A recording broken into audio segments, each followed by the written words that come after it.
ಒಂದ್ ಸ್ವಲ್ಪ ಆರಂಭದ ಮೊದಲನೇ ಸಿನಿಮಾ ಆದ್ರಿಂದ 25 ವರ್ಷದಿಂದ ಒಂಥರ ಬಂಡತನ ಇತ್ತು. ಇವತ್ತೇ ನೀವು ಮುನ್ನುಡಿ ವಸ್ತುವನ್ನ ಇಟ್ಕೊಂಡು ಸಿನಿಮಾ ಮಾಡಿದ್ರು ನಾನು ಮಾಡಕ್ ಸಾಧ್ಯ ಆಗ. ವಿರೋಧ ಬರಬಾರ್ದು ಅಂತ ಇಲ್ಲ, ಪರ ವಿರೋಧ ಯಾವಾಗ್ಲೂ ಒಂದು ಒಳ್ಳೆಯ ವಿರೋಧಕ್ಕೊಂದು ಘನತೆ ಇರಬೇಕು. ಸಾಹಿತ್ಯ ಆಗಿರ್ಲಿ, ಸಿನಿಮಾ ನಿರ್ದೇಶಕ ಆಗಿರ್ಲಿ, ಯಾರೇ ಕಲಾವಿದ ಆಗಿರ್ಲಿ, ತನಗನ್ಸಿದ್ದನ್ನ ತನ್ನ ಮಾಧ್ಯಮದ ಮೂಲಕ ಹೇಳ್ತಾರೆ. ಅದು ಒಂದಿಷ್ಟು ಪರಿಣಾಮವನ್ನ ಸಮಾಜದ ಮೇಲೆ ಬೀರುತ್ತೆ. ನಾವು ಪಾಠಕ್ಕೆ ಕೊಟ್ಟಂತ ಪ್ರಾಶಸ್ತ್ಯವನ್ನ ಆಟಕ್ಕೆ ಕೊಡ್ತಾ ಇಲ್ಲ. ಆಗ ಚಿತ್ರಗಳನ್ನ ತಲುಪದಷ್ಟು ಈಗ ತಲುಪಿಸೋದು ಕಷ್ಟ ಇದೆ. ದುರದೃಷ್ಟವಶಾತ್ ಈಗ ಸರ್ಕಾರ ಮಕ್ಕಳಿಗೆ ಆ ಸಿನಿಮಾಗಳನ್ನ ತೋರಿಸೋದನ್ನ ನಿರ್ಬಂಧ ಮಾಡಿ. ನನಗೆ ಸಾಕಷ್ಟು ವಿಚಾರಗಳು ನನಗೂ ಅನಿಸಿತ್ತು ಈ ಪ್ರಶ್ನೆಗಳಿಗೆ ಉತ್ತರ ಮೂಕಜ್ಜಿ ಉತ್ತರದಲ್ಲೇ ಇದೆಯಲ್ಲ ಅಂತ ಅನ್ನಿಸ್ತು. ಬೆಟ್ಟದ ಜೀವ ಮಾಡುವಾಗ ಎಷ್ಟು ಅಧೈರ್ಯ ಇತ್ತು, ಅದರ ದುಪ್ಪಟ್ಟು ಅಧೈರ್ಯ ನನಗೆ ಮೂಕಜ್ಜಿ ಕನ್ಸ್ಪೆಂಡ್ ಮಾಡಬೇಕಾದ್ರೆ ಇಲ್ಲ. ನಾನು ಇನ್ನೂ ಏನೋ ವಿಷಯವನ್ನ ಮುಟ್ಬೇಕಿತ್ತು ಅಂತ ಅನ್ಸುತ್ತೆ. ಯಾವಾಗ್ಲೂ ಇರುತ್ತೆ, ಯಾವ್ದು ಸಂಪೂರ್ಣ ತೃಪ್ತಿ ಕೊಟ್ಟಿರಲ್ಲ. ಬಳುವಾರರ ಮುತ್ತುಚ್ಚರ ನಾವ್ ಹೇಳದಾಗೆ ಮುನ್ನುಡಿ ತಕೊಂಡ್ರಿ, ಅದು ಹೊಸ ವಿಷಯ. ಅದು ಅದರ ತಯಾರಿಯ ಒಂದು ಕಷ್ಟಗಳೇನಿತ್ತು? ಯಾಕಂದ್ರೆ ನೀವೊಂದು ಹೊಸ ವಿಷಯವನ್ನ ಮುಂದೆ ಇಡ್ತಾ ಇದ್ದೀರಿ, ಆಮೇಲೆ ಬಹಳ ಸೂಕ್ಷ್ಮ ವಿಷಯಗಳು. ಅದು ಇದರ ತಯಾರಿ ಹೇಗಿತ್ತು? ಅದು ಬಂಡರಿಗೆ ಹಲವಾರು ಹಾದಿ ಅಂತ ಹೇಳ್ತಾರೆ, ಬುದ್ಧಿವಂತರು ತುಂಬಾ ಯೋಚನೆ ಮಾಡಿ ಒಂದೇ ಹಾದಿಯನ್ನ ಗುರುತಿಸ್ಕೋದ್ರೆ ಸೇಫ್ ಆಗಿ ಪ್ಲೇ ಮಾಡ್ತಾರೆ. ಒಂದ್ ಸ್ವಲ್ಪ ಆರಂಭದ ಮೊದಲನೇ ಸಿನಿಮಾ ಆದ್ರಿಂದ 25 ವರ್ಷದಿಂದ ಒಂಥರ ಬಂಡತನ ಇತ್ತು ನನಗೆ. ಇವತ್ತೇ ನೀವು ಮುನ್ನುಡಿ ವಸ್ತುವನ್ನ ಇಟ್ಕೊಂಡು ಸಿನಿಮಾ ಮಾಡಿದ್ರು ನಾನು ಮಾಡಕ್ ಸಾಧ್ಯ ಆಗ. ಏನ್ ತೊಂದರೆ?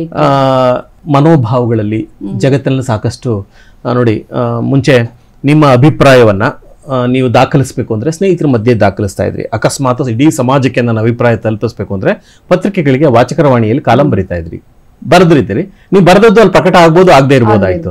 ಆದ್ರೆ ಸೋಷಿಯಲ್ ಮೀಡಿಯಾ ಇರೋದ್ರಿಂದ ನಿಮ್ಗೆ ಅನಿಸಿದ್ದನ್ನ ನಿಮ್ಮ ವಾಲ್ನಲ್ಲಿ, ಅದು ಫೇಸ್ಬುಕ್ ಇರ್ಬೋದು, ಬೇರೆ ಯಾವುದೇ ಒಂದು ಮಾಧ್ಯಮ ಇರ್ಬೋದು, ಸಹಜವಾಗಿ ಸರಳವಾಗಿ ನೀವು ಹರಿಬಿಡ್ತೀರಿ. ಅದು ಯಾವುದೇ ಫಿಲ್ಟರ್ ಇರಲ್ಲ ಇಲ್ಲಿ. ನಿಮ್ಗೆ ಅನ್ಸಿದ್ದನ್ನೆಲ್ಲ ಹೇಳ್ತೀರಿ, ಸರಿ ತಪ್ಪುಗಳ ಪ್ರಶ್ನೆ ಇಲ್ಲ. ಆದ್ರೆ ಇವತ್ತಿನ ಸ್ಥಿತಿ 2025ರಲ್ಲಿ, ಆದ್ರೆ 2000ದಲ್ಲಿ ಹೀಗಿರ್ಲಿಲ್ಲ ಅದು. ಸೊ ಹಾಗಾಗಿ ಅವತ್ತು ಈಗ ಏನೇ ಮಾಡಿದ್ರು ನೀವು ಪ್ರತಿಯೊಂದು ಮಾತನ್ನು ತೂಗಿ ಆಡಬೇಕಾದಂತ ಸನ್ನಿವೇಶ ಸೃಷ್ಟಿಯಾಗಿದೆ. ಜನ ಪ್ರತಿಯೊಂದಕ್ಕೂ ಒಂದು ಕನ್ನಡಕ ಹಾಕೊಂಡೇ ನೋಡ್ತಾ ಇರ್ತಾರೆ. ನಿಮ್ಮ ನಡೆ, ನುಡಿ, ನಿಮ್ಮ ಮಾತು, ನಿಮ್ಮ ಕೃತಿ ಎಲ್ಲದನ್ನು ಒಂದು ಕನ್ನಡಕ ಹಾಕೊಂಡು ನೋಡ್ತಾ ಇರ್ತಾರೆ. ಅದನ್ನ ಒಗ್ಗುವಂತವ್ರು ಅದು ಸಹಕರಿಸ್ತಾರೆ, ಅಥವಾ ಅದನ್ನು ವಿರೋಧಿಸುವಂತವ್ರು ತಮ್ಮ ಅಭಿಪ್ರಾಯಗಳನ್ನ ಹರಿಬಿಡ್ತಾ ಹೋಗ್ತಾರೆ. ಹಾಗಾಗಿ ನಮ್ಗುನು ಒಂದು ಮಾಡಿದ್ಮೇಲೆ ಈ ತರದ ವಿರೋಧ ಬರಬಾರ್ದು ಅಂತ ಇಲ್ಲ, ಪರ ವಿರೋಧ ಯಾವಾಗ್ಲೂ ಒಂದು ಒಳ್ಳೆಯ ವಿರೋಧಕ್ಕೊಂದು ಘನತೆ ಇರಬೇಕು. ಗುದ್ದಾಡಿದ್ರು ಗಂಧದ ಜೊತೆ ಗುದ್ದಾಡಬೇಕು ಅಂತಾರಲ್ಲ, ಹಾಗೆ ಅವಾಗ ಮನಸ್ಸಿಗೆ ಖೇದ ಉಂಟಾಗುತ್ತೆ. ಅಯ್ಯೋ ಯಾಕೆ ಎಲ್ಲಿ ತಪ್ಪಾಯ್ತು ಅಂತ ಅನ್ಸುತ್ತೆ, ಯಾಕಾದ್ರೂ ಬೇಕಿದು ಮನಸ್ಸು ಕೆಡುತ್ತೆ. ಹಾಗಾಗಿ ಅವತ್ತು ಈ ತರದ ಸೋಷಿಯಲ್ ಮೀಡಿಯಾ ಇಲ್ಲದೆ ಇದ್ರಿಂದ ಎಲ್ಲವನ್ನೂ ನಾವು ಒಗ್ಗಿಕೊಂಡು ಹೋಗುವಂತಹ ಸ್ವಭಾವ, ಸಹಿಷ್ಣುತೆ ಕಡಿಮೆ ಆಗಿದೆ. ಅವತ್ತು ಸಹಿಷ್ಣುತೆ ಇತ್ತು ಅಂತ ಅನ್ಸುತ್ತೆ. ಹಾಗಾಗಿ ಅವತ್ತು ನಾನು ಮುನ್ನುಡಿಯನ್ನ ಮಾಡಕ್ ಸಾಧ್ಯ ಆಯ್ತು ಅಂತ ವಸ್ತುವನ್ನ ತಗೊಂಡು. ಯಾಕೆಂದ್ರೆ ನಾನು ಮುನ್ನುಡಿಯನ್ನು ಮಾಡ್ತಾ ಇದ್ದ ನಾನೊಬ್ಬ ಹಿಂದೂ, ಒಬ್ಬ ಮುಸಲ್ಮಾನ್ ಕಥೆ, ಆ ಧರ್ಮದಲ್ಲಿರುವಂತ ಒಂದು ಹುಡುಕಿನ ಬಗ್ಗೆ ನಾನು ಪ್ರಶ್ನೆ ಎತ್ತಾ ಇದ್ದೀನಿ. ನೋಡೋರ್ ಕಣ್ಣಲ್ಲಿ ಹೇಗಾಗ್ಬೋದಾಯ್ತು, ಇವನ್ ಯಾವ ಉದ್ದೇಶಕ್ಕೆ ಮಾಡ್ತಾ ಇದ್ದಾನೆ ಅನ್ಬೋದಾಗಿತ್ತು. ಸೊ ಅದನ್ನೆಲ್ಲ ದಾಟಿ ನನ್ನ ಮುಸಲ್ಮಾನ್ ಬಾಂಧವರು ನನ್ನ ಜೊತೆ ನಿಂತಿದ್ರಿಂದ, ಅವ್ರು ಈ ಕಥೆಯನ್ನು ಒಪ್ಕೊಂಡಿದ್ರಿಂದ ಆ ಚಿತ್ರ ಮಾಡಕ್ ಸಾಧ್ಯ ಆಯ್ತು. ಅದಕ್ಕೆ ಹೇಳಿದ್ದು ಇವತ್ತು ಪ್ರಾಯಶಃ ಸಾಧ್ಯ ಆಗ್ತಿರ್ಲಿಲ್ಲ. ಆಮೇಲೆ ಬೇರು ತಕೊಂಡ್ರಿ. ಹೌದು. ಇದರ ಹಿಂದಿನ ತಯಾರಿ ಹೇಳಿ. ಈ ಭ್ರಷ್ಟಾಚಾರ ಅನ್ನೋದಿದೆಯಲ್ಲ, 2004ನೇ ಇಸ್ವಿಯಲ್ಲ ಚಿತ್ರ ಮಾಡಿದ್ದು, ಹೆಚ್ಚು ಕಮ್ಮಿ 21 ವರ್ಷ ಆಯ್ತು. ಆ ಹೊತ್ತು ಭ್ರಷ್ಟಾಚಾರ ಇತ್ತು, ಈ ಹೊತ್ತು ಭ್ರಷ್ಟಾಚಾರ ಏನು ಹೋಗಿಲ್ಲ. ಅದನ್ನ ವಿರೋಧಿಸ್ತಾನೆ ಇರ್ತೀವಿ, ತಪ್ಪು ಸರಿಗಳ ಬಗ್ಗೆ ಚರ್ಚೆ ಆಗ್ತಾನೆ ಇರುತ್ತೆ. ಅದರ ಬೇರುಗಳು ತುಂಬಾ ಆಳವಾಗಿ ನಮ್ಮ ಸಮಾಜದಲ್ಲಿ ಬಿಟ್ಬಿಟ್ಟಿದೆ. ಆ ಬೇರು ಸಮೇತ ಅದನ್ನ ನಿರ್ಮೂಲನೆ ಮಾಡಬೇಕು ಅನ್ನೋದು ಎಲ್ಲರ ಆಸೆ ಆಗಿರುತ್ತೆ. ಅದೇನು ನಮ್ಮ ಸಮಾಜದಲ್ಲಿ ಸಾಧ್ಯ ಆಗಿಲ್ಲ. ಭ್ರಷ್ಟಾಚಾರ ಅನ್ನೋದು ಹೇಗಾಗಿದೆ ಅಂತಂದ್ರೆ, ಲಂಚ ತಗೊಳ್ಳೋನ್ಗಿಂತ ಕೊಡೋಂದು ಒಂದು ಅಪರಾಧ ಅಂತ ಒಂದು ಮಾತಿದೆ. ಆದ್ರೆ ಇವತ್ತು ತಗೊಳ್ಳೋನು ಅಪರಾಧ ಅಲ್ಲ, ಕೊಡೋಂದು ಅಪರಾಧ ಅಲ್ಲ. ಅದು ಒಂದು ಸಹಜವಾದ ಪ್ರಕ್ರಿಯೆಯಾಗಿ ಆ ಹೊತ್ತು ಇತ್ತು, ಈ ಹೊತ್ತು ಹಾಗೆ ಇದೆ. ಆ ಸಂದರ್ಭದಲ್ಲಿ ಅದಕ್ಕೆ ಪ್ರತಿಕ್ರಿಯೆಯಾಗಿ ನಂಗೆ ಆ ಚಿತ್ರ ಮಾಡಬೇಕು ಅಂತ ಅನಿಸ್ತು. ಯಾಕೆಂದ್ರೆ ನಾನಷ್ಟೇ ಇಲ್ಲ, ನಾನು ಎಲ್ಲರನ್ನೂ ಪ್ರಶ್ನೆ ಮಾಡ್ತೀನಿ, ಈ ಜಗತ್ತಿನಲ್ಲಿ ಲಂಚ ಕೊಡದೇ ಇರೋಂಥವ್ರು ಯಾರಿದ್ದಾರೆ ತಮ್ಮ ಕೆಲಸಗಳನ್ನ ಮಾಡಿಸ್ಕೊಳ್ಳೋದಕ್ಕೆ? ಯಾರಾದ್ರೂ ಇದ್ರೆ ಅವ್ರಿಗೆ ಶರಣು ಹೇಳ್ತೀನಿ. ಅದು ತುಂಬಾ ಅಪರೂಪ. ಲಂಚ ಅಂದ್ರೆ ನೇರವಾಗಿ ಅಲ್ಲದಿದ್ರು ಪ್ರತ್ಯಕ್ಷವಾಗೋ ಪರೋಕ್ಷವಾಗೋ ಹೇಗಾದ್ರೂ ಸರಿ, ಮೌನ ಕೂಡ ಒಂದು ಸಮ್ಮತಿ ಅನ್ನುವ ರೀತಿ. ನಂಗೀಗ ಅನ್ಸೋದು ಎಲ್ಲದಕ್ಕೂ ಇಲ್ಲಿ ಭೀಷ್ಮನ ಸಂತತಿಯೇ ಹೆಚ್ಚು ಮೌನವಾಗಿದ್ದು ಅದನ್ನ ಬೆಂಬಲ ಕೊಡುವ ಹಾಗೆ ಬೇಡ. ಸುಮ್ಮನೆ ಮೌನವಾಗಿದ್ದು ಅದು ಕೂಡ ಒಂದು ತರದಲ್ಲಿ ನೀವು ಅಪರೋಕ್ಷವಾಗಿ ಬೆಂಬಲಿಸಿದಾಗ ಇರುವವನೇ ಮೂರ್ಖ ಅನ್ನುವ ಸ್ಥಿತಿ ಬಂದ್ಬಿಟ್ಟಿದೆ ಅಂತ. ಹಾಗಾಗಿ ನನಗೆ ಅದನ್ನ ಪ್ರತಿಕ್ರಿಯೆ, ನಾನೇ ಒಂದು ಸನ್ನಿವೇಶದಲ್ಲಿ ಆತರ ಲಂಚ ಕೊಡ್ಬೇಕಾ ಸನ್ನಿವೇಶ ಸೃಷ್ಟಿ ಆಯ್ತು. ನನಗೆ ಅನ್ನಿಸ್ತು, ನಾವ್ ಇದ್ರ ವಿರೋಧ ಮಾತಾಡ್ತಾ ಇದ್ವಿ, ಅದರ ಕಬಂದ ಬಾಹುಗಳಿಂದ ನಾವು ತಪ್ಪಿಸ್ಕೊಳ್ಳೋಕೆ ಸಾಧ್ಯನೇ ಇಲ್ವಾ? ಸಾಧ್ಯ ಇಲ್ಲ.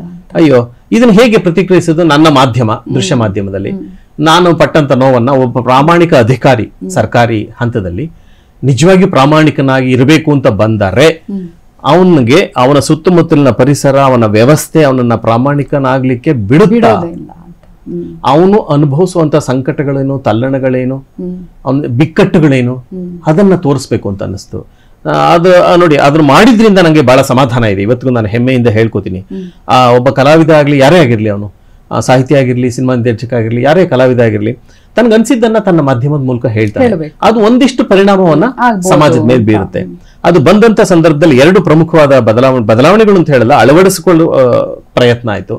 ಒಂದು 6ನೇ ತರಗತಿಯ ಮಕ್ಕಳಿಗೆ ಅದನ್ನ ಪಠ್ಯವಾಗಿ ಮಾಡಿದ್ರು.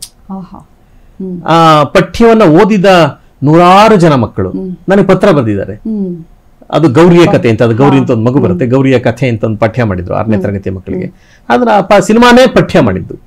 ಅದು ನನಗೆ ಸಿನಿಮಾ ನೋಡಿದ್ರು, ಆ ಮಕ್ಕಳ ಮೇಲೆ ಒಂದು ಪರಿಣಾಮ ಬೀರಿರುತ್ತೆ. 6ನೇ ತರಗತಿಯಲ್ಲಿ ಎಷ್ಟು ಒಂದು 10-11 ಮಕ್ಕಳ ಮನಸ್ಸು ಬಹಳ ಒಂದಿಷ್ಟು ಬದಲಾವಣೆ ಕಾರಣ ಆಗಿರ್ಬೋದು. ಅದಷ್ಟೇ ಅಲ್ಲ, ಮೈಸೂರಿನಲ್ಲಿ ಅಡ್ಮಿನಿಸ್ಟ್ರೇಟಿವ್ ಟ್ರೈನಿಂಗ್ ಇನ್ಸ್ಟಿಟ್ಯೂಟ್ ಅಂತ ಹೇಳ್ತಾರೆ, ATI ಅಂತಾನೆ ಕರೀತಾರೆ ಅದನ್ನ.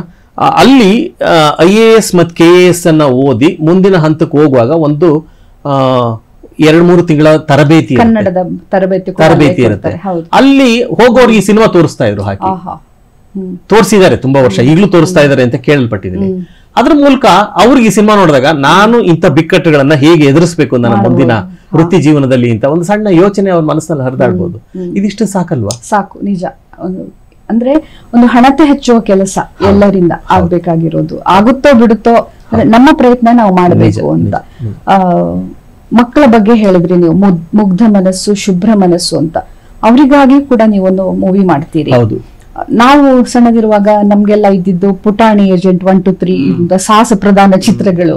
ಅದ್ರ ನಡುವೆ ತುತ್ತೂರಿ ಎಲ್ಲಿ ನಿಲ್ಲುತ್ತೆ, ಎಲ್ಲಿ ಸಿಕ್ತು? ನನಗೆ ಅನ್ನಿಸ್ತಾ ಇತ್ತು, ನಾವು ನನ್ನ ಮಗ ನನಗವಾಗ 97, 7 ವರ್ಷದ ಮಗ ಇದ್ದ ಆ ಸಿನಿಮಾ ಮಾಡಿದಾಗ, 7-8 ವರ್ಷದ ಮಗ. ನಾವು ಏನ್ ಮಾಡ್ತಾ ಇದ್ವಿ, ರಸ್ತೆಯಲ್ಲಿ ಆಟ ಆಡೋದು ಸಹಜ. ನಾವು ಎಲ್ಲ ಬೀದಿಗಳಲ್ಲಿ ಆಟ ಆಡಿ ಮಣ್ಣಲ್ಲಿ ಆಟ ಆಡ್ತಾ ಬಂದವರಲ್ವಾ. ಅವಾಗ ಇಷ್ಟೊಂದು ಇದಿರ್ಲಿಲ್ಲ, ಏನು ನಿಯಮಗಳಿರ್ಲಿಲ್ಲ ಮಕ್ಕಳಿಗೆ ಆಟ ಆಡೋದಕ್ಕೆ, ಅಥವಾ ಕಟ್ಟುಪಾಡುಗಳಿರ್ಲಿಲ್ಲ ಅಂತ ಅನ್ಬಹುದು.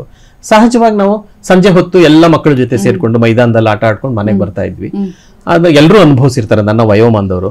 ಆದ್ರೆ ನನಗೊಂದು 7-8 ವರ್ಷದ ಮಗ ಇದ್ದಾಗ ರಸ್ತೆಯಲ್ಲಿ ಆಡ್ಬೇಕು ಅಂತಂದಾಗ ನಾವು ಅವನಿಗೆ ಕಟ್ಟುಪಾಡುಗಳನ್ನ ಹಾಕ್ತಾ ಇದ್ವಿ. ಅವ್ರು ಅಲ್ಲಿ ಆಡ್ಬೇಡ, ಇಲ್ಲಿ ಆಡ್ಬೇಡ, ರಸ್ತೆಲೇ ಆಡ್ಬೇಕು. ಅವ್ರಿಗೆ ಮೈದಾನಕ್ಕೆ ಕರ್ಕೊಂಡು ಹೋಗ್ಬೇಕು ಅಂದ್ರೆ ನಾವು ಬೆಂಗಳೂರಿನಂತ ನಗರಗಳಲ್ಲಿ 3-4 ಅಥವಾ 5-6 ಕಿಲೋಮೀಟರ್ ದೂರದ ಮೈದಾನಕ್ಕೆ ಕರ್ಕೊಂಡು ಹೋಗಿ ಅವ್ರು ಆಟ ಆಡೋವರೆಗೂ ನಾವು ಕೂತಿದ್ದು ಕರ್ಕೊಂಡ್ ಬರ್ಬೇಕಾಯ್ತು. ಆ ವ್ಯವಧಾನ ಪ್ರತಿಯೊಬ್ಬ ಪೋಷಕರಿಗೂ ಇರುತ್ತೆಯೇ? ಶಾಲೆಗಳಲ್ಲಿ ಮೈದಾನಗಳಿದ್ರೆ ಅಲ್ಲೊಂದು ಕೊಠಡಿಯನ್ನ ಕಟ್ಟಿ ಇನ್ನೊಂದು ಕ್ಲಾಸ್ ಮಾಡೋಣ ಅನ್ನೋ ಮನೋಭಾವ ಇವತ್ತಿನದು. ಹಾಗಾಗಿ ಮಕ್ಕಳಿಗೆ ಮೈದಾನಗಳನ್ನೇ ಕಟ್ಟಿಲ್ಲ. ಅವಾಗ ರಸ್ತೆಯಲ್ಲಿ ಆಡ್ಬೇಕು ಸಹಜ. ರಸ್ತೆಯಲ್ಲಿ ಆಡೋರು, ಓಡಾಡುವಂತ ವಾಹನ ಚಾಲಕರು, ಸಾರ್ವಜನಿಕರು ಅವ್ರನ್ನ ದೂಷಿಸ್ಕೊಂಡೇ ಹೋಗ್ತಾರೆ. ನಿಮ್ಗೇನ್ ಆಡೋದಕ್ಕೆ ಬೇರೆ ಜಾಗ ಇಲ್ವಾ, ನಿಮ್ಮನೆ ಮುಂದೆ ಆಡಕ್ಕೆ ಹೋಗಿ ಮಕ್ಕಳಿಗೂ ನಾವು ಬೈತೀವಿ. ಹಾಗಾಗಿ ಅವ್ರೇನೋ ಬ್ಯಾಟಲ್ ಆಡ್ತಾ ಇದ್ರೆ ಆ ಬಾಲ್ ಹೋಗಿ ಯಾವ್ದೋ ಕಾರಿಗೆ ಗಾಜಿಗೆ ಬೀಳುತ್ತೆ ಅಥವಾ ಯಾವ್ದೋ ಒಂದು ಕಿಟಕಿಗೆ ಬೀಳುತ್ತೆ. ಆ ಮನೆಯವರು ಅಥವಾ ಜನ ಇವ್ರನ್ನ ಮಕ್ಳು ಏನ್ ಮಾಡ್ಬೇಕಾಗತ್ತೆ? ಎಲ್ಲ ಆಟ ಆಡ್ಬೇಕು? ಇಲ್ಲೇ ಮನೆಯೊಳಗೆ ಆಟ ಆಡ್ಕೊ ಅಂತಾರೆ. ಮನೆಯೊಳಗೆ ಏನ್ ಆಟ ಆಡೋ, ಒಂದೇ ಮಗು ಇದ್ರೆ ಅಥವಾ ಅಣ್ಣ ತಮ್ಮನೋ ಅಕ್ಕ ತಂಗಿನೇ ಇದ್ರೆ ಎಷ್ಟೊತ್ತು ಆಟ ಆಡ್ಕೊಳಕ್ ಸಾಧ್ಯ? ಸೊ ಎಲ್ಲ ಬಿಕ್ಕಟ್ಟುಗಳು ನೋಡಿದಾಗ ಹೌದು, ನನ್ನ ಮಗನೂ ಇದೇ ಸಮಸ್ಯೆ ಅನುಭವಿಸ್ತಾ ಇದ್ದಾನೆ. ಅವಾಗ ನಮ್ಮಲ್ಲಿ ಏನ್ ಕೊರತೆ ಇದೆ? ನಾವು ಪಾಠಕ್ಕೆ ಕೊಟ್ಟಂತ ಪ್ರಾಶಸ್ತ್ಯವನ್ನ ಆಟಕ್ಕೆ ಕೊಡ್ತಾ ಇಲ್ಲ. ಮಗುವಿನ ಬೌದ್ಧಿಕ ಮಾನಸಿಕ ಬೆಳವಣಿಗೆಗೆ ಪಠ್ಯ ಎಷ್ಟು ಮುಖ್ಯವೋ ಇದು ಕೂಡ ಆಟ ಕೂಡ ಅಷ್ಟೇ ಮುಖ್ಯ. ಅದಕ್ಕೆ ನಾವು ಪ್ರಾಮುಖ್ಯತೆ ಕೊಡ್ತಾ ಇಲ್ಲ. ರನ್ ತೆಗೆಯೋ ಮೆಷಿನ್ಗಳಿದ್ದ ಹಾಗೆ ಅಂಕಗಳನ್ನ ತೆಗೆಯೋ ಮೆಷಿನ್ಗಳಾಗಿ ಮಾಡ್ತಾ ಇದೀವಿ ಮಕ್ಕಳನ್ನ ಅಂತ ಅನಿಸಿ ಅದಕ್ಕೊಂದು ತುತ್ತೂರಿ ಇಂತ ಸಿನಿಮಾ ಮಾಡ್ಬೇಕು ಅಂತ ಅನಿಸ್ತು. ಆ ಸಿನಿಮಾ ಹೇಳಿ ನಂಗಾದ್ರೆ ಕತೆ ಮತ್ತು ಮಕ್ಕಳಿಗೆ ನಿಜಕ್ಕೂ ರೀಚ್ ಆಯ್ತಾ? ಯಾಕಂದ್ರೆ ಎಷ್ಟೋ ಸರ್ತಿ ಮೂವೀಸ್ ನೀವು ಮಾಡ್ತೀರಿ, ಮಕ್ಕಳಿಗಾಗಿ ಮಾಡ್ತೀವ್ರಿ, ಮಕ್ಕಳು ನೋಡ್ಬೇಕು ಅಂತ ಹೇಳ್ತೀರಿ, ಆದ್ರೆ ಮಕ್ಕಳ ಪ್ರತಿಕ್ರಿಯೆ ಹೇಗಿತ್ತು? ಯಾಕಂದ್ರೆ ಮಕ್ಕಳನ್ನ ಕರ್ಕೊಂಡ್ ಬರುವುದು ಕೊನೆಗೆ ದೊಡ್ಡವರೇ, ಅವರಿಗೆ ಇದರಲ್ಲಿ ಸತ್ಯ ಇದೆ, ಇದು ಬೇಕು ಅಂತ ಅನ್ಸುವಷ್ಟು ವ್ಯವಧಾನ ನಮ್ಮ ಸೊಸೈಟಿಯಲ್ಲಿ ಎಷ್ಟಿದೆ ಅಂತ ಹೇಳೋದು. ಮಕ್ಕಳಿಗೆ ಹೇಗೆ ರೀಚ್ ಆಯ್ತು ಇದು? ಬಿಡುಗಡೆ ಮಾಡಿದ್ವಿ, ಮೆಜೆಸ್ಟಿಕ್ ಚಿತ್ರಮಂದಿರ ಈಗಿಲ್ಲ, ಅದು ಅಲ್ಲೊಂದು 5-6 ವಾರ ಚಿತ್ರ ಹೋಯ್ತು. ಬೇರೆ ಬೇರೆ ಚಿತ್ರೋತ್ಸವಗಳಲ್ಲಿ ಹೋಯ್ತು. ಈ ಯೂಟ್ಯೂಬ್ ಅಲ್ಲಿ ಕೂಡ ಅದು ಲಭ್ಯ ಇದೆ. ಬೇರೆ ವಾಹಿನಿಯಲ್ಲಿ ಅದನ್ನ ಪ್ರಸಾರ ಮಾಡ್ತಾ ಇದ್ದಾರೆ ನಿರಂತರವಾಗಿ. ಆ ಮಕ್ಕಳು ನೋಡಿದ್ದಾರೆ, ಎಲ್ರಿಗೂ ತಲುಪಿಸ್ಬೇಕು ಅನ್ನೋ ಆಸೆ ಇರುತ್ತೆ. ನೀವು ಆಗ್ಲೇ ಹೇಳ್ದಂತ ಕೆಲವು ಚಿತ್ರಗಳಿತ್ತಲ್ಲ 70-80ರ ದಶಕದಲ್ಲಿ, ಆಗ ಚಿತ್ರಗಳನ್ನ ತಲುಪದಷ್ಟು ಈಗ ತಲುಪಿಸೋದು ಕಷ್ಟ ಇದೆ. ಇವತ್ತೇನಾಗಿದೆ, ಬೇರೆ ಬೇರೆ ವಾಹಿನಿಗಳು ತುಂಬಾ ಬಂದಿದ್ದಾವೆ. ನಾನು ನಿನ್ನೆ ಯಾರೋ ಸ್ನೇಹಿತರ ಹತ್ರ ಕೇಳ್ತಾ ಇದ್ದೆ, ನಿಮ್ಮ ಮಗುವಿಗೆ ಯಾವ ವಯಸ್ಸಿಗೆ ನೀವು ಮೊಬೈಲ್ ಕೊಡ್ಸಿದಿರಿ ಅಂತ. ಅವ್ರು ಹೇಳಿದ್ರು 7ನೇ ಕ್ಲಾಸ್ ಹೋದ ತಕ್ಷಣ ಕೊಡ್ಸಿದೀವಿ ಅಂತ ಅನಿವಾರ್ಯತೆ ಇತ್ತಾ ಅಂತ ಕೇಳಿದೆ. ಹೌದು, ನಾವು ಎಲ್ಲೋ ಕೆಲ್ಸಕ್ಕೆ ಹೋಗಿರ್ತೀವಿ, ನನ್ನ ಮಗು ಒಂದೇ ಇರುತ್ತೆ, ಆ ಮಗು ಶಾಲೆಯಿಂದ ಬಂತಾ ಇಲ್ವಾ, ಯಾವ ಜಾಗದಲ್ಲಿದೆ, ಏನ್ ಕಷ್ಟ ಇದೆ ಅಂತ ಕೇಳ್ಕೊಳಕಾದ್ರೂ ಮೊಬೈಲ್ ಕೊಡಿಸ್ಬೇಕಾಗಿ ಬರುತ್ತೆ ಕಮ್ಯುನಿಕೇಶನ್ಗೋಸ್ಕರ. ಹಾಗಾಗಿ ಇವತ್ತಿನ ಎಲ್ಲ ಹೆಚ್ಚಿನ ಎಲ್ಲ ಅಂತ ಹೇಳೋದು ಇದಾಗುತ್ತೆ, ಸಾರ್ವತ್ರೀಕರಣ ಮಾಡಕ್ ಹೋಗಲ್ಲ, ಹೆಚ್ಚಿನ 7ನೇ ಕ್ಲಾಸ್ ನಂತರ ಮಕ್ಕಳ ಕೈಯಲ್ಲಿ ಮೊಬೈಲ್ ಇರುತ್ತೆ. ಆ ಮೊಬೈಲ್ಗಳು ಅಲ್ಲಿ ತಮ್ಮ ಏನನ್ನು ನೋಡ್ತಾರೆ, ನಮ್ಮ ಮಾನಿಟರ್ನ ಎಷ್ಟು ಪೋಷಕರು ಇಟ್ಟಿದ್ದಾರೆ ಆ ಮಕ್ಕಳ ಕೈಗೆ. ಹೌದು, ಸ್ಮಾರ್ಟ್ ಫೋನ್ ಅದು ಬರೀ ಕೀಪ್ಯಾಡ ನಂಗೆ ಗೊತ್ತಿಲ್ಲ. ಸೊ ಹೀಗೆ ನಿಮಗೆ ಆ ಮಕ್ಕಳಿಗೆ ಈ ಸೋಷಿಯಲ್ ಮೀಡಿಯಾ ಜೊತೆ ಮತ್ತೆ ಇವತ್ತಿನ ತಂತ್ರಜ್ಞಾನ ಜೊತೆ ಒಂದು ಬೆಳೆದು ಸಿನಿಮಾನ ಚಿತ್ರಮಂದಿರಕ್ಕೆ ಹೋಗಿ ನೋಡ್ಬೇಕು ಅನ್ನುವಂಥ ಮನೋಭಾವವೇ ಕಡಿಮೆ ಇಲ್ಲ. ಅವ್ರಿಗೆ ತಕ್ಷಣಕ್ಕೆ ಇನ್ಯಾವುದೋ ಒಂದು ಏನು ಕಾಮಿಕ್ ಇದು ಸಿಗ್ತವೆ, ಕಾಮಿಕ್ ಪುಸ್ತಕಗಳನ್ನ ಓದ್ತಾ ಇದ್ವಿ, ಈ ಪುಸ್ತಕಗಳನ್ನ ಓದೋದು ಎಷ್ಟು ಮಟ್ಟಿಗೆ ಇದೆಯೋ ಗೊತ್ತಿಲ್ಲ. ಬೇರೆ ಅವ್ರಿಗೆ ಅಂತಾನೆ ವಾಹಿನಿಗಳಿದಾವೆ. ಅದ್ರ ಮಧ್ಯೆ ಒಂದು ಕನ್ನಡ ಸಿನಿಮಾ ಮಕ್ಕಳ ಮನೋಭಾವವನ್ನು ಮಕ್ಕಳಿಗೋಸ್ಕರ ಮಾಡಿದಂಥದ್ದು ಎಷ್ಟು ಜನಗಳಿಗೆ ತಲುಪ್ಸಕ್ ಸಾಧ್ಯ. ನೀವು ಕೇಳಿದ್ರಿಂದ ಇನ್ನೊಂದು ಮಾತನ್ನ ಈ ಸಂದರ್ಭದಲ್ಲಿ ಹೇಳಬೇಕಾಗಿದೆ, ನಮ್ಮ ಸರ್ಕಾರ ಈ ವಿಷಯದಲ್ಲಿ ದೊಡ್ಡ ಜವಾಬ್ದಾರಿಯನ್ನ ತಗೋಬೇಕಾಗಿದೆ ಅಂತ ಅನ್ಸುತ್ತೆ. ಯಾಕಂದ್ರೆ ನಾನು ಹೇಳಿರೋದು, ಮಕ್ಕಳ ಸಾಹಿತ್ಯ ಬರೆಯುವವರು ಕಡಿಮೆ ಇದ್ದಾರೆ, ಮಕ್ಕಳ ಮೂವಿ ಮಾಡುವವರು ನೀವು ಹೇಳಿದ್ರಿ ಇದು ಒಂದು ಸದ್ಯದಲ್ಲಿ ಬಂದಿರೋದ್ರಲ್ಲಿ. ಹೇಗೆ ಮುಟ್ಟೋದು, ಸ್ಕೂಲ್ಗಳ ಮೂಲಕ ಹೇಗೆ ತಲುಪಿಸೋದು? ಸ್ಕೂಲ್ಗಳ ಮೂಲಕ ತಲುಪಿಸುವಂತ ಇತ್ತು ನನಗೆ. ನೋಡಿ, ನಾನು 80ರ ದಶಕದಲ್ಲಿ ಆರಂಭದಲ್ಲಿ ಗಾಂಧಿ ಅಂತ ಸರ್ ರಿಚರ್ಡ್ ಆಟನ್ಬರೋ ಸಿನಿಮಾ ಬಂದಿತ್ತು. ಮೊದಲು ಗಾಂಧಿಯನ್ನ ನಾನು ನೋಡಿದ್ದು ನಮ್ಮ ಶಾಲೆಯಿಂದ ಸಿನಿಮಾ ನೋಡ್ಲಿಕ್ಕೆ ಅಂತ ಕರ್ಕೊಂಡು ಹೋಗಿದ್ರು. ನಂಗೆ ನೋಡಿದಾಗ ಆಶ್ಚರ್ಯ ಆಯ್ತು. ಗಾಂಧಿಯನ್ನ ನಾವು ನೋಡಿರಲಿಲ್ಲ, ಯಾವುದೋ ಬ್ಲಾಕ್ ಅಂಡ್ ವೈಟ್ ಅಲ್ಲಿ ಸೈಡ್ ರೀಲ್ಗಳಲ್ಲಿ ನೋಡ್ತಾ ಇದ್ವಿ. ಗಾಂಧಿ ರಕ್ತ ಮಾಂಸ ತುಂಬಿದ ವ್ಯಕ್ತಿ ಹೀಗಿದ್ನ ಅಂತ ಅನ್ಸಿ ಬೆನ್ ಕಿಂಗ್ಸ್ಲೆ ಮಾಡಿದಂತ ಪಾತ್ರ ನೋಡಿ ರೋಮಾಂಚನ ಆಗಿತ್ತು. ಆವಾಗ ಹುಟ್ಟಿದ ಒಂದು ಮೊಳಕೆ ನಾನು 2019ನೇ ಇಸ್ವಿಯಲ್ಲಿ ಮೋಹನದಾಸ ಅಂತ ಸಿನಿಮಾ ನೋಡಕ್ ಪ್ರೇರಣೆ ಆಯ್ತು. ಅಂದ್ರೆ ಹೀಗೆ ಮಕ್ಕಳು ಯಾವುದೋ ಸಿನಿಮಾ ನೋಡಿದಾಗ ಯಾವುದೋ ಸಂದರ್ಭದಲ್ಲಿ ಅದು ಉಳಿದಿರುತ್ತೆ. ಪ್ರತಿ ಸರಿ ಅದನ್ನ ನೆನಪಿಸ್ಕೊಳ್ಳದೆ ಇರ್ಬೋದು, ಮುನ್ನೆಲೆಗೆ ಬರದೇ ಇರ್ಬೋದು, ಯಾವುದೋ ಸನ್ನಿವೇಶದಲ್ಲಿ ಅದು ಆಚೆಗೆ ಪ್ರಕಟವಾಗುತ್ತೆ. ಸೊ ಹಾಗಾಗಿ ಮಕ್ಕಳಿಗೆ ಸಿನಿಮಾವನ್ನು, ಒಳ್ಳೆ ಸಿನಿಮಾಗಳನ್ನು ತೋರಿಸಬೇಕಾದ್ದು ಸರ್ಕಾರದ, ಸಾರ್ವಜನಿಕರ, ಶಾಲೆಗಳ ಕರ್ತವ್ಯ ಅಂತ. ಆದ್ರೆ ದುರದೃಷ್ಟವಶಾತ್ ಈಗ ಸರ್ಕಾರ ಮಕ್ಕಳಿಗೆ ಆ ಸಿನಿಮಾಗಳನ್ನ ತೋರಿಸೋದನ್ನ ನಿರ್ಬಂಧ ಮಾಡಿದೆ. ಶಾಲೆಗಳಿಗೆ ಹೋಗಿ ನಾವು ಸಿನಿಮಾಗಳನ್ನ ತೋರ್ಸಕ್ ಸಾಧ್ಯ ಆಗಲ್ಲ, ತೋರ್ಸೋ ಹಾಗಿಲ್ಲ. ಅಕಸ್ಮಾತ್ ನೀವು ತೋರಿಸಿದ್ರೆ ಶಿಕ್ಷಾರ್ಹ ಅಪರಾಧ ಅಂತಾನೆ ಒಂದು ಸುತ್ತೋಲೆಯನ್ನೇ ಹೊರಡಿಸಿದೆ. ಯಾಕೆ ಈ ನಿರ್ಧಾರ ತಗೊಂಡಿದಾರೆ ಗೊತ್ತಿಲ್ಲ. ಅವಾಗ ಏನ್ ಕಾರಣ ಇರುತ್ತೆ ನಾನು ಒಪ್ಕೋಬಲ್ಲೆ, ಎಲ್ರು ನಾವು ತೋರಿಸ್ತೀವಿ ಅಂತ ಯಾವ್ಯಾವ್ದೋ ಸಿನಿಮಾಗಳನ್ನ ತೋರಿಸ್ತಾ ಇರಬಹುದು. ಆ ಹಿನ್ನೆಲೆಯಲ್ಲಿ ಸರ್ಕಾರ ನಿರ್ಧಾರ ತಗೊಂಡಿರಬಹುದು. ಅದಕ್ಕೊಂದು ಸಮಿತಿಯನ್ನ ರಚನೆ ಮಾಡಿ ಎಂಥ ಚಿತ್ರ ಮಕ್ಕಳಿಗೆ ತಲುಪಬೇಕು, ಶನಿವಾರ ಅರ್ಧ ದಿವಸ ಇರುತ್ತೆ, ಅಂತ ದಿವಸ ಒಳ್ಳೆ ಚಿತ್ರಗಳನ್ನ ಕೆಲವು ಸರಿ ತೋರಿಸ್ಬೇಕಾಗುತ್ತೆ. ಮಕ್ಕಳು ನೋಡಲ್ಲ ಚಿತ್ರಮಂದಿರಕ್ಕೆ ಹೋಗಿ. ನೀವು ಆಗ್ಲೇ ಹೇಳಿದಾಗೆ ಪೋಷಕರೇ ಕರ್ಕೊಂಡು ಹೋಗ್ಬೇಕಾ ಚಿತ್ರಮಂದಿರಕ್ಕೆ, ಪೋಷಕರಿಗೆ ಅಷ್ಟು ವ್ಯವಧಾನ ಇರ್ಬೇಕಾ, ವ್ಯವಧಾನ ಇದ್ರು ಅಂತ ಚಿತ್ರಗಳು ಲಭ್ಯ ಇರ್ಬೇಕಾ ಚಿತ್ರಮಂದಿರದಲ್ಲಿ, ಅವ್ರ ಮನೆ ಹತ್ತಿರದಲ್ಲಿ ಲಭ್ಯ ಇರ್ಬೇಕಾ, ಅಥವಾ ಅದು ವಾಹಿನಿಗಳಲ್ಲಿ ಬರ್ಬೇಕಾ, ಇವೆಲ್ಲ ತೊಡಕುಗಳು ಇರೋದ್ರಿಂದ ಅಂತ ಚಿತ್ರಗಳು ಬಂದಾಗ ಅಂತ ಚಿತ್ರಗಳನ್ನ ಶಾಲೆಗಳಲ್ಲಿ ಅನಿವಾರ್ಯವಾಗಿ ಅವಾಗ ಇಷ್ಟಪಡೋದೆಲ್ಲ ನೋಡ್ತವೆ ಮಕ್ಕಳು. ಅಥವಾ ಪಾಠದಿಂದ ತಪ್ಪಿಸ್ಕೊಳ್ಳೋಕಾದ್ರೂ ಸಿನಿಮಾ ನೋಡ್ತವೆ ಅಲ್ಲಿ ತಂದ್ಕೊಳ್ಳಿ. ನೋಡಿದಾಗ ಏನಾಗುತ್ತೆ, ಅದು ಯಾವುದೋ ಒಂದು ಸಂದರ್ಭದಲ್ಲಿ ಅವ್ರ ಮೇಲೆ ಪರಿಣಾಮ ಬೀರ್ಬೋದು. ಆ ಬೀರೋದಕ್ಕೆ ಈ ನಿಟ್ಟಿನಲ್ಲಿ ಸರ್ಕಾರ ಒಂದು ನಿರ್ಧಾರ ತಗೋಬೇಕು ಅನ್ನೋದು ನನ್ನ ಅಪೇಕ್ಷೆ. ಆಮೇಲೆ ನೀವು ಕೈಗೆತ್ತಿಕೊಂಡಿದ್ದು ನಮ್ಮ ಕಡಲ ತೀರದ ಭಾರ್ಗವರ 2 ಕಾದಂಬರಿಗಳನ್ನ ಬೇರೆ ಬೇರೆ ಒಂದಷ್ಟು ವರ್ಷಗಳ ಅಂತರ ಇತ್ತು ಅನ್ಸುತ್ತೆ. 2010ರಲ್ಲಿ ಬೆಟ್ಟ ಜೀವ ಮಾಡಿದ್ರೆ, 2018ರಲ್ಲಿ ಮುಖಜ್ಜಿಯ ಕನಸುಗಳು ಮಾಡಿದ್ರಿ. ಏನು ಕಾರಂತರನ್ನ ತಕೊಳ್ಳೋದೇ ಒಂದು ದೊಡ್ಡ ಸಾಹಸ. ಯಾಕಂದ್ರೆ ಕಾರಂತರು ಓದುವಾಗ ನಮ್ಗೆ ತುಂಬಾ ಸರಳವಾಗಿ ಸಿಗ್ತಾ ಹೋಗ್ತಾರೆ, ಬಟ್ ಆ ಸರಳತೆಯನ್ನ ಮೂವಿಯಲ್ಲಿ ತರೋದು ಬಹಳ ದೊಡ್ಡ ಸವಾಲು ಕೂಡ. ಬೆಟ್ಟದ ಜೀವ ನೀವದನ್ನ ಹೇಗೆ ಗ್ರಾಸ್ ಮಾಡಿದ್ರಿ, ಮುಖಜ್ಜಿಯ ಕನಸನ್ನ ಹೇಗೆ ಮುಂದೆ ಇಟ್ರಿ, ಇದರ ಸಿದ್ಧತೆ ಇದೆಲ್ಲ ಹೇಗಾಯ್ತು? ಆರಂಭದಲ್ಲಿ ಬೆಟ್ಟದ ಜೀವ ನನಗೆ ತುಂಬಾ ನಾನು ಇಷ್ಟಪಟ್ಟಂತ ಕಾದಂಬರಿ ಆಗಿರಲಿಲ್ಲ. ಯಾಕೆಂದ್ರೆ ಅದ್ರಲ್ಲೊಂದು ಕಥೆನೇ ಇಲ್ಲ, ಒಂದು ಅನುಭವಗಳನ್ನ ದಾಖಲಿಸ್ತಾ ಹೋಗುತ್ತೆ. ಸಾಮಾನ್ಯ ಕತೆ ಇಷ್ಟ ಆಗುತ್ತೆ ನಮ್ಮೆಲ್ರಿಗೂ. ಅದ್ ಕತೆ ಇರ್ಲಿ, ಕಾದಂಬರಿ ಇರ್ಲಿ, ಸಹಜವಾಗಿ ಒಂದು ವಸ್ತು, ಆ ವಸ್ತು ಒಂದು ಬೇರೆ ಬೇರೆ ಅಂಶಗಳೆಲ್ಲ ಸೇರ್ಕೊಂಡು ಆಕರ್ಷಕವಾದ ಓದುಗಾರಿಕೆಯನ್ನ, ಚಮತ್ಕಾರಗಳನ್ನ ತೋರಿಸಿದ್ರೆ ಅದ್ರ ಅಂತ ಯಾವುದೇ ಚಮತ್ಕಾರ ಇರಲಿಲ್ಲ. ಕಾರಂತರು ಬಹಳ ಸರಳವಾಗಿ ಮಾತಾಡ್ತಾ ಹೋಗುವವರು, ಆದ್ರೆ ಸಂಕೀರ್ಣವಾದ ವಿಚಾರಗಳು ಹೇಳ್ತಾ ಇದ್ದಾರೆ. ಸಂಕೀರ್ಣ. ಹಾಗಾಗಿ ಬೆಟ್ಟದ ಜೀವ ನಾನು ಓದಬೇಕಾದ್ರೂ ಅಂಥದ್ದೇನು ಆರಂಭದಲ್ಲಿ ನಾನು ಸಿನಿಮಾಗೆ ಬರಕ್ ಮುಂಚೆನೇ ಅದನ್ನ ಓದಿದ್ದೆ. ಏನ್ ಇಂಥದ್ದೇನು ಮಹತ್ವ ಇಲ್ಲ, ಅದ್ರಲ್ಲಿ ಒಳ್ಳೆ ಕಾದಂಬರಿ, ಮಹತ್ವದ ಕಾದಂಬರಿ, ಶ್ರೇಷ್ಠವಾದ ಕಾದಂಬರಿ ಅಂತ ವಿಮರ್ಶಕರೆಲ್ಲ ಹೇಗಪ್ಪ ಹೊಗಳ್ತಾರೆ ಅಂತ ಅನಿಸ್ತಾ ಇತ್ತು. ಆ ಸಿನಿಮಾ ಮಾಡುವಾಗ ನಾನು ಆ ವಿಮರ್ಶೆಗಳನ್ನೆಲ್ಲ ಓದಿದಾಗ ಅದ್ರಲ್ಲಿ ಏನೋ ಒಂದು ಬದುಕಿನ ಹೋರಾಟ, ಪ್ರಕೃತಿ ಮತ್ತು ಮನುಷ್ಯನ ನಡುವಿನ ಹೋರಾಟದ ವಿಚಾರವನ್ನು ಹೇಳ್ತಾ ಇದ್ದಾರೆ, ಸಂಬಂಧಗಳ ವಿಚಾರವನ್ನು ಹೇಳ್ತಾ ಇದ್ದಾರೆ ಅಂತ ಅನಿಸಿ ಅದನ್ನ ದೃಶ್ಯ ಮಾಧ್ಯಮಕ್ಕೆ ಅಳವಡಿಸೋಣ ಅಂತ ಹೊರಟು ಮಾಡುವಾಗ ನಂಗೆ ಭಯ ಇತ್ತು, ಹೇಗೆ ಸ್ವೀಕರಿಸ್ತಾರೋ. ಯಾಕೆಂದ್ರೆ ಅಲ್ಲಿ ಕತೆ ಹೇಳ್ತಾ ಇರಲ್ಲ ನಾವು, ಇನ್ಯಾವುದೋ ವ್ಯಕ್ತಿ, ಯಾವುದೋ ವಯಸ್ಸಾದ ವೃದ್ಧ ದಂಪತಿಗಳ ಮನೆಗೆ, ಕಾಡಿನ ಅಂಚಿನಲ್ಲಿರೋವಂಥವ್ರ ಮನೆಗೆ ಬರೋದು, ಒಂದು 4-5 ದಿವಸ ಅವ್ರ ಜೊತೆ ಇರೋದು, ಅವ್ರ ಬದುಕನ್ನು ಅರ್ಥ ಮಾಡ್ಕೊಳ್ಳೋಕೆ ಪ್ರಯತ್ನ ಪಡೋದು, ಅವನ ಬದುಕನ್ನ ಬಗ್ಗೆ ಕೇಳೋದು, ಅವನ ನಂತರ ಹೋಗೋದು, ಇಷ್ಟೇ ಕಥೆ. ಹೌದು.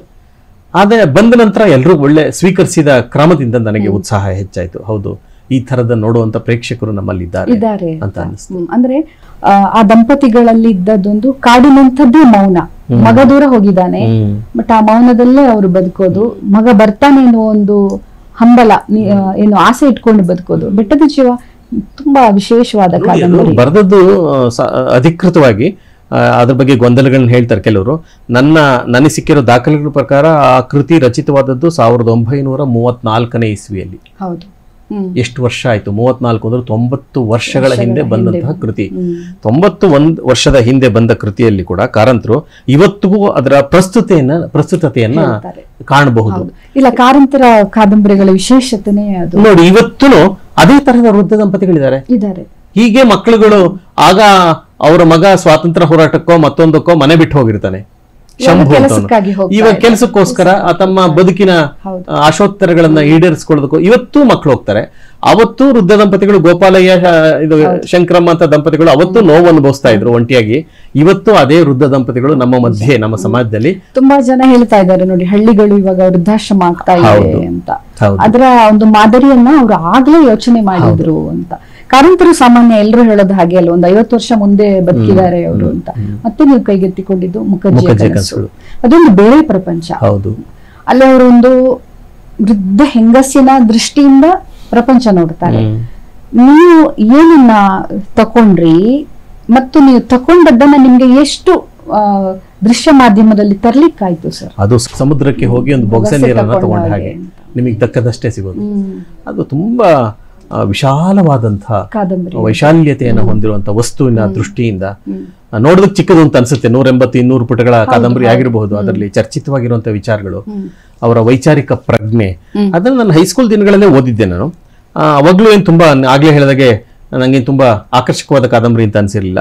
ಆಮೇಲೆ ನಾನು ಸ್ವಲ್ಪ ಪ್ರಬುದ್ಧತೆ ಬಂದ ಮೇಲೆ ಓದಿದಾಗ ಹೌದು, ಇಷ್ಟೊಂದು ವಿಚಾರಗಳಿದೆ. ನನಗೂ ಪ್ರಶ್ನೆ ಇದೆ, ದೇವರು ಅನ್ನೋನು ಇದ್ದರೆ ಯಾವ ರೂಪದಲ್ಲಿ ಇದ್ದಾನೆ? ದೇವರು ನನ್ನ ಅವತಾರವನ್ನ ಎತ್ತಿ ಬಂದು ಮನುಷ್ಯನಾಗಿ ಎಲ್ಲ ಸಂಕಷ್ಟಗಳನ್ನು ಅನುಭವಿಸಿ ರಾವಣನನ್ನೋ ಅಥವಾ ಇನ್ನೊಬ್ಬರನ್ನೋ ದುಷ್ಟ ಸಂಹಾರ ಮಾಡಬೇಕೆ? ಒಂದೇ ಹಂತದಲ್ಲಿ ತನ್ನ ಹತ್ರ ಇರೋ ವಜ್ರಾಯುಧದಿಂದ ಒಂದೇ ಕ್ಷಣದಲ್ಲಿ ಕೊಚ್ಚಿ ಬಿಸಾಕ್ಬೋದಲ್ಲ, ಯಾಕಿಷ್ಟೆಲ್ಲ ಅವನು ಮಾಡಬೇಕು? ಇವೆಲ್ಲ ಪ್ರಶ್ನೆಗಳಿಗೆ ಉತ್ತರ ಸಿಕ್ಕಿರಲಿಲ್ಲ. ಈ ಎಲ್ಲ ಪ್ರಶ್ನೆಗಳನ್ನ ಮುಖರ್ಜಿ ಎತ್ತುತ್ತಾ ಹೋಗ್ತಾಳೆ.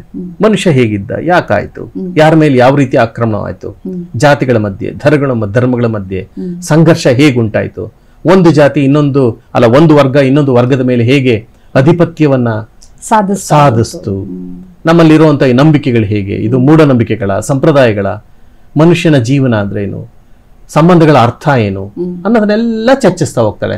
ಆ ಎಲ್ಲ ಪ್ರಶ್ನೆ ಪ್ರತಿಯೊಬ್ಬ ಪ್ರಬುದ್ಧನಲ್ಲೂ ಇರುತ್ತೆ. ಕೆಲವರು ತಮ್ಮದಾದ ನೆಲೆಯಲ್ಲಿ ಉತ್ತರಗಳನ್ನ ಕಂಡುಕೊಂಡಿರ್ತಾರೆ. ನನಗೆ ಸಾಕಷ್ಟು ವಿಚಾರಗಳು ನನಗೂ ಅನಿಸಿತ್ತು ಈ ಪ್ರಶ್ನೆಗಳಿಗೆ ಉತ್ತರ ಮುಖರ್ಜಿ ಉತ್ತರದಲ್ಲೇ ಇದೆಯಲ್ಲ ಅಂತ ಅನ್ನಿಸ್ತು.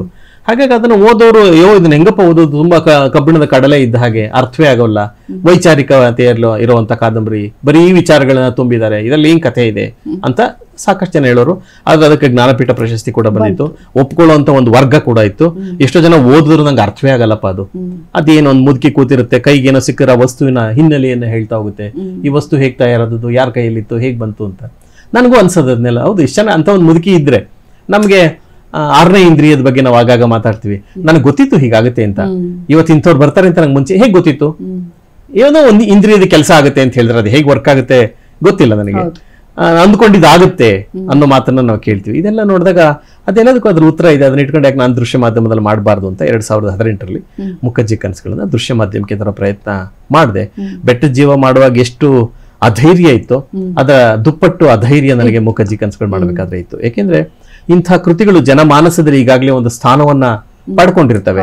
ಅವ್ರದೇ ಆದ ಒಂದು ಕಲ್ಪನಾ ಪ್ರಪಂಚದಲ್ಲಿ ಆ ಕೃತಿಯನ್ನ ಅಳವಡಿಸ್ಕೊಂಡು ಆಸ್ವಾದಿಸ್ತಾ ಇರ್ತಾರೆ. ಜವಾಬ್ದಾರಿ ಹೆಚ್ಚು. ನಾನು ಒಂದು ಚೌಕಟ್ಟನ್ನ ಕೊಟ್ಟು ಮುಖಜ್ಜಿ ಹೀಗೆ ಇದ್ಲು, ಯಾಕೆಂದ್ರೆ ನಿಮ್ಮ ಮುಖಜ್ಜಿ ಬೇರೆ, ನನ್ನ ಮುಖಜ್ಜಿ ಬೇರೆ, ಮತ್ತೊಬ್ಬರ ಮುಖಜ್ಜಿ ಬೇರೆ.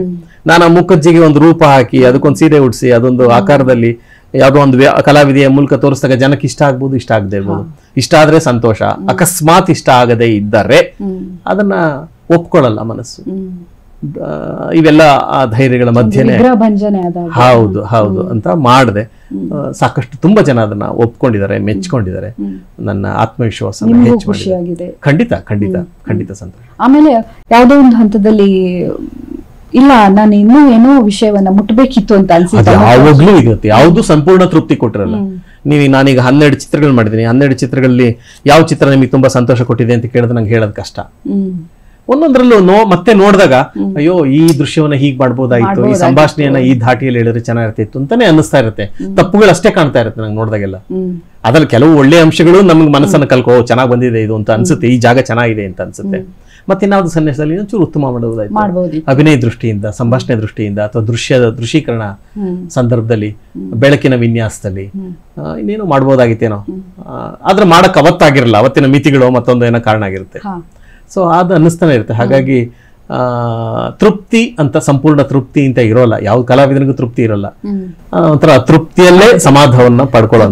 ಬಹುಶಃ ಅದು ಹೌದು ಹೌದು.